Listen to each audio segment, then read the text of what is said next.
And what do? You get shit. And that's still, and I was thinking also, people are more, and this includes me, we're more, and I did actually read something recently where a guy said this is not the case. He thought that humans were not afraid of shit, but it seems like if I said, okay, I'm going to lay on the ground and someone's going to dump something on my face, I think I would pick just about certainly every other bodily fluid before that, and almost anything else I could think of. Rotten meat, a dead animal, a living animal. It is like the worst thing in the world. And I guess that's because we're not supposed to touch it, because you can get sick. So it's just a very natural instinct. But yeah, that is in the book.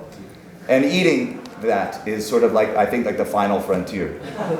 It's like if you have done that, even accidentally, which we probably all have done, that's how I got food poisoning, you've kind of like crossed, that might actually be really crossing the abyss. But you can save that. I always figure you save that for when you're on your deathbed. And you're like, okay, let's just get this over with once and for all. I'm going to eat shit and then die. Eat shit and die. That's where the saying comes from. Thanks for asking about that. Ah, yes. Oh, yes. You Californians think we're a good party, and we Brits think we're pretty good as well. You travel the world, who do you think are the greatest parties on earth? Well, again, if you're talking about like who drinks alcohol well? Not just alcohol, but everything to excess. Yeah, I was going to say the more cold weather places. Yeah. Norway. Places that are bleak. Bleak. I mean, it's similar in the U.S. I mean, up north, Canada as well. But it's also often where there's a sense of hopelessness. You tend to get people turning to that for some experience of joy or pleasure. So certainly Brazil, in the poorer areas, I've seen more excitement and happiness and joy and hardcore partying than I see people doing things I never even imagined you could do. And quantities of things that I never had seen so much of in one place. And a real sense of abandon that if you were to die right now, you really would be going out on a high note. But again, I mean, it's a shared human thing. I mean, people have asked me where are the best concerts, what's the best audience to play to, who are the people that are the nicest. I'm happy to say that it's just a human thing. Like, people smile all over the world, and people like music all over the world. So that is again a shared bond that we have. That's really pretty remarkable. I mean, smiling. Why do people smile? It's such a weird thing that it's just this very inherent physical move. Like a baby just starts smiling from the minute you don't teach it how to smile. It's weird. And once again, Nick, right here, Nick Fowler, also known as Nick Growler.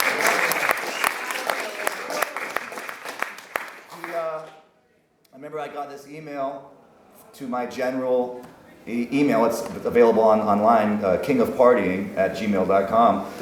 Someone was writing about setting up a lecture at Oxford. I actually thought we were suspicious that maybe it was a prank at first.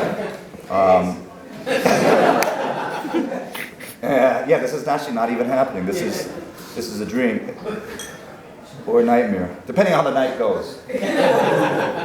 But thanks so much for making this happen. He really worked tirelessly through obstacles, that actually ongoing obstacles, and really rallied everyone up to make this happen. So thanks again. That's very kind, and I'd like to thank my Arthur and Amy Rock Society and Leo also for making it happen. My question to you is because we talked a lot about philosophy this evening, and I was contacted this week by the Wall Street Journal. Oh, that's right, yeah. That's right, who were very interested that Andrew was speaking at Oxford, and they asked me, for my sort of opinion on why it made sense and things like that. And I said that Andrew, obviously, his break into the public consciousness came, primarily through his recording career, through the album I Get Wet, which had a massive, impact on culture, and it was a fantastic album. I just wondered, I've read a fantastic book about the making of that album. What's that called again? There's a series of books called 33 and the Third Yeah. by Bloomsbury Publishing that each one is sort of a long-form review of an album. And they've done all kinds of albums, going back as early as the 50s, I believe, and everything from James Brown to my album. So yeah, a gentleman named Philip Crandall wrote a book about I Get Wet. It's a great book, and I can recommend it highly.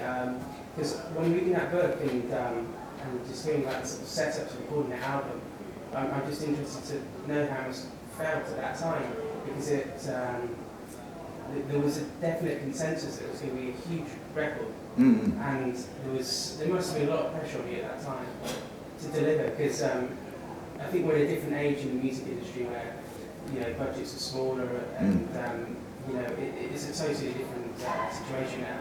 But I just wonder how it must have felt for you at that time when the general consensus that you were making something absolutely huge, and there must be a lot of pressure, and how you felt at that time. So was there a lot of pressure during the recording of my first album? No, because actually it wasn't until the album was done that anyone thought we should really go for this in terms of releasing it on a major scale and promoting it and putting a lot of resources behind it. When I was making it, it was more just recording the album. There wasn't a lot, as a debut album, there was no expectation early on. It wasn't until it was released here that everything started to happen. And I don't even think that the label necessarily expected it. It was the reaction of the press. NME magazine put me on the cover of the same issue twice and declared that it was going to change music forever. I mean, really over-the-top statements that definitely instigated people, which I think was their intention. People were very angry about the album as much as other people were very excited about it.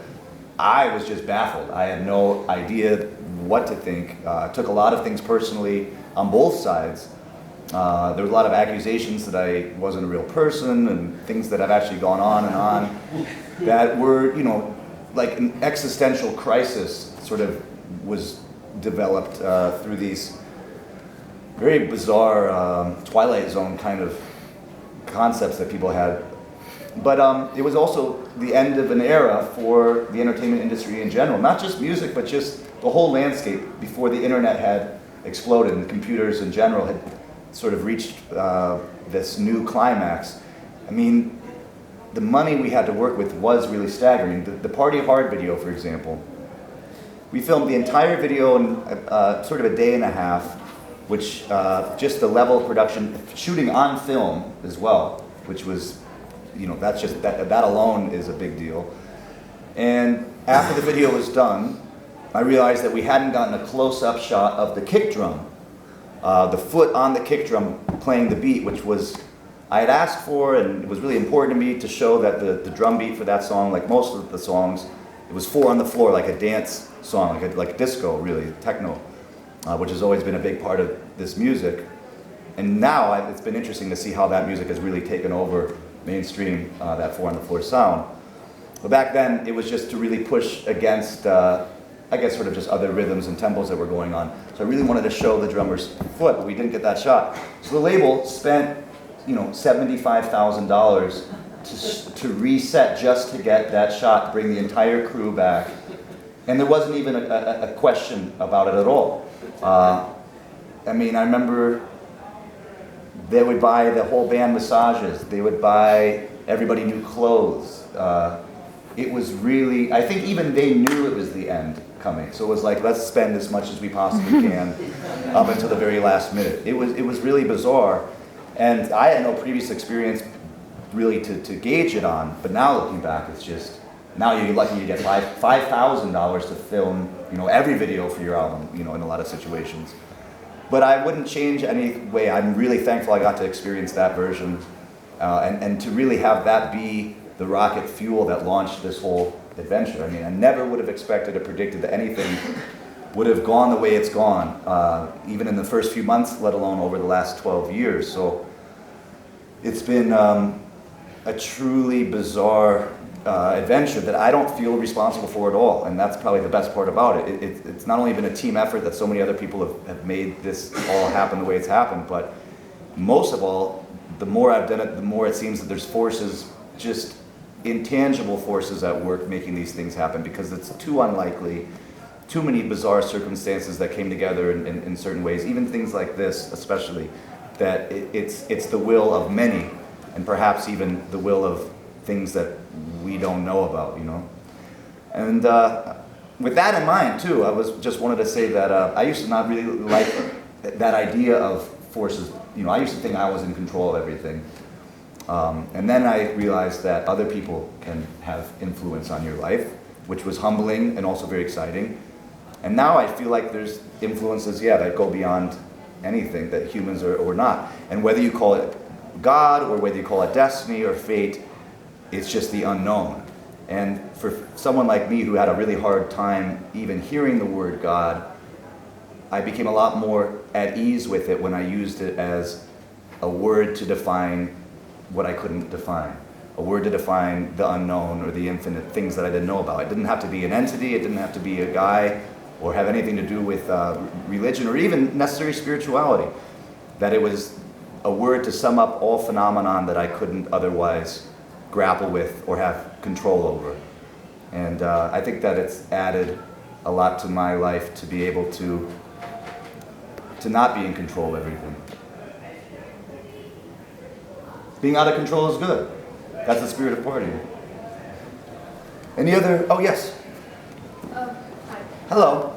Okay. Oh, I recognize you from Twitter. Yeah. Did you win the pass? Yeah. Okay, congratulations. Congratulations, and thank you also for the accommodations. Thank you. But this is going to get quite personal. But last year was basically the worst year I could have ever wished for. I suffered from attempted suicide, self-harm, eating disorder, gender dysphoria, everything you can imagine. I suffered from it. And then late last year wasn't great for me either, and so far this year hasn't been fabulous either. So I want to move on from all of that, but I'm finding it really hard to overcome myself with all of these feelings in moving on. So do you think there's a spiritual way that maybe partying or celebrating life that I have now would help me move on from those horrific past experiences I've suffered from? Well, first of all, thank you again for coming. I'm very sorry to hear about your struggles.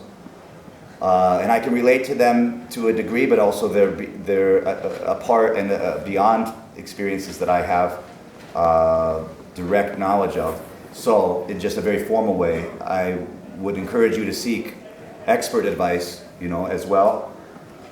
Because there are people that really do know what they're talking about, and I don't really know anything, especially when it comes to mental health.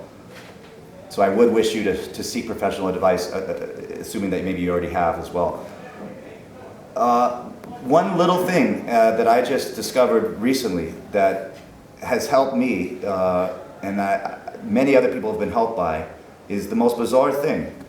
It's almost contrary to what I would have thought of as common sense.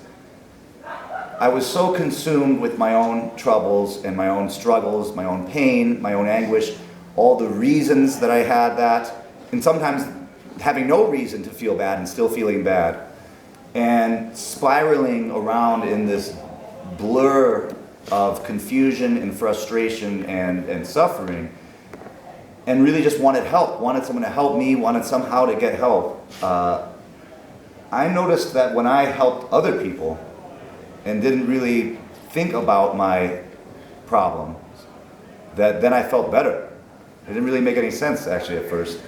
Somehow if I could do something that cheered someone else up, or someone who really needed help in that way, even very literal help, like someone needs help moving their furniture into a new apartment, I just noticed I felt better afterwards.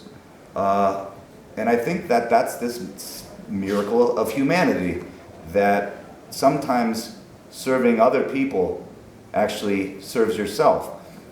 And I thought that, it was bad to feel good about helping other people, like that was selfish somehow, I'm only helping this person because it makes me feel good about myself. I think that might be the whole key. I think that might be an evolutionary reason that we evolved to feel good about helping other people, is so that we do it. If it didn't make us feel good, then no one would ever do it. So that's one idea. You reaching out to other people that might be feeling the same way and just talking to them, not even like you have anything to say, to teach them, just saying, yeah, I felt like that, here's how I felt, a year ago. And not that you even figured out how to do it, just talking about how you feel to someone else it's unbelievable how much that can lift a weight. So if you've ever been able to maybe be on a hotline, that other people can call in and provide that, just to talk to them without any answers, again, I think that you might be blown away. Maybe you've already tried it, but if you haven't, that can be quite staggering. Truly life-changing. That's a spiritual experience. Beyond that, yeah, celebrating the life you have, and also it's completely okay to not feel good. For me, a lot of the pain was this pressure that I felt that most often came from standards that I saw in society or culture or other friends that seemed to always be doing so great, and they always say, oh, I've never been better. And I would say, well, how come I don't feel good? I just don't think that feeling that great all the time is that big of a deal anymore. If I feel bad or really depressed, I just think, well, I feel really depressed, but I keep on going. And now I have a cause, I have a mission. So I don't let anything stand in the way of that mission, including my moods, or most of all my moods. And to have something to devote yourself to isn't only a distraction, a helpful distraction. It just reminds you that there are things that are bigger and more important than yourself, So sometimes just, if you have an interest, just plow into that interest full bore. And don't take it so seriously. It's okay to not feel good. All the industry that's, including maybe even me, if I'm part of it, this industry that we're supposed to feel happy all the time is just a big scam, That's not what a human is. You can be miserable for years and years and years and come out the other side, or just go up and down the whole time. It's called being a human being, So you'll be okay. You look okay to me.